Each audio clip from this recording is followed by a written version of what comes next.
So Andrew, as a property entrepreneur who owns a lettings business within the United Kingdom, what advice would you have to give, let's say, property investors broadening their property portfolio in the UK in terms of the relationship that they need to establish and grow with a letting agent?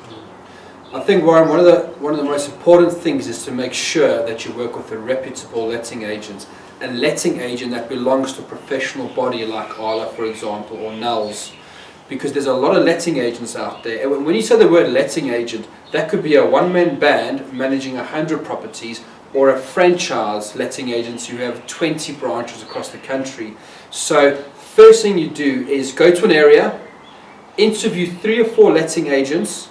If you can meet them, if you can't, do it over Skype or call them from South Africa and ask them questions like, how many properties are you managing? How many landlords do you have? Do you belong to any professional bodies?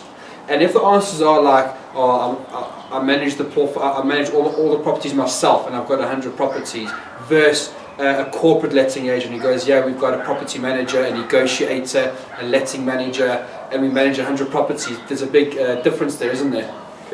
Correct. You know, because one of the areas or one of the questions that you perhaps could interrogate is the level of, let's say, the percentage of their portfolio that they actually have property investors on board versus just standard almost one-man landlords. Well, in terms of a percentage of a portfolio that a letting agent would manage. I think what you'll find is areas. I'll probably say, and I could be wrong with this, Warren, but I would say like areas up north where there's areas which are hot for investments. The chances are a lot of letting agents will have more properties on their books which are investor-owned rather than accidental landlords. Whereas maybe like your more affluent areas, you'll find a letting agency will have a portfolio of properties which are mainly homeowner-based or accidental landlords. But if you go to areas like Newcastle, Liverpool, Grimsby, Hull, a lot of those letting agents, there'll be a greater percentage of investor-owned properties. No, thanks for sharing that. And if you were a property investor, what other sort of tips do you have in growing that relationship and strengthening that relationship with a letting agent?